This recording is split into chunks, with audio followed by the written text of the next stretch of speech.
The Ministry of Education says grade 10 placements for candidates who sat the Kenya Junior Secondary Education Assessment will be released on Friday, December the 19th. Basic Education Principal Secretary Professor Julius Bitok also says that the school selection process is underway, but learners who wish to revise their school or pathway choices will be able to do so starting on Tuesday, December the 23rd. As Emily Chebet now tells us in the following report, Bitok adds that senior school teachers are ready to receive the first competency-based curriculum cohort in January 2026. As anxiety builds among parents and learners across the country, the Ministry of Education has moved to allay fears over the grade 10 selection process.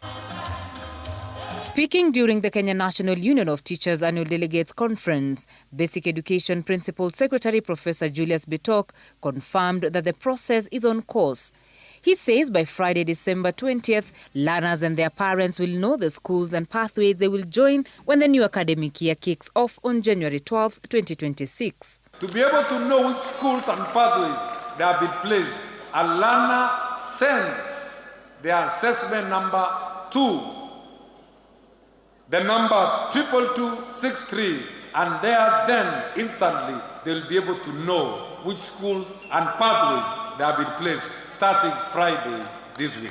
The PS exuded confidence in the new selection criteria, which uses a county revenue allocation formula applied in sharing funds across the 47 counties.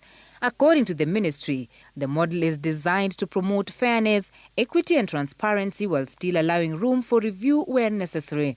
If they don't like the pathways, or if their results are not in agreement with the pathways they chose, they'll be given an opportunity starting on the Tuesday 23rd to revise their pathways and be able to get into pathways of their interest. Speaking in KJSEA County, Education Cabinet Secretary Migos Ogamba has called on universities to fast-track alignment of their programs with the competency-based education and training framework ahead of the first senior school cohort expected in 2029. We as a government have developed a draft national implementation roadmap to guide universities in this transition. In fact, we've already achieved key milestones, such as the alignment of the teacher education programs with the competency-based education framework, and will continue to build the capacity of university staff on the competency-based education. But even as the government paints an optimistic picture of the transition, education stakeholders under the Elimu Yetu coalition are raising red flags.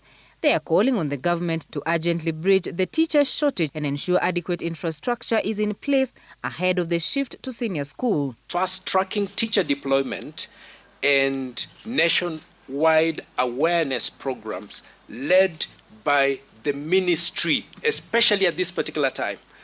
There is a lot of awareness gap in terms of what is happening, even in terms of KJSEA and other issues regarding CBE.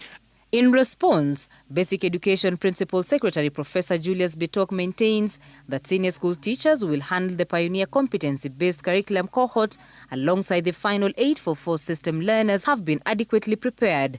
Bitok says that teacher training and retooling will remain a continuous process as the government also commits to the timely disbursement of capitation funds from January.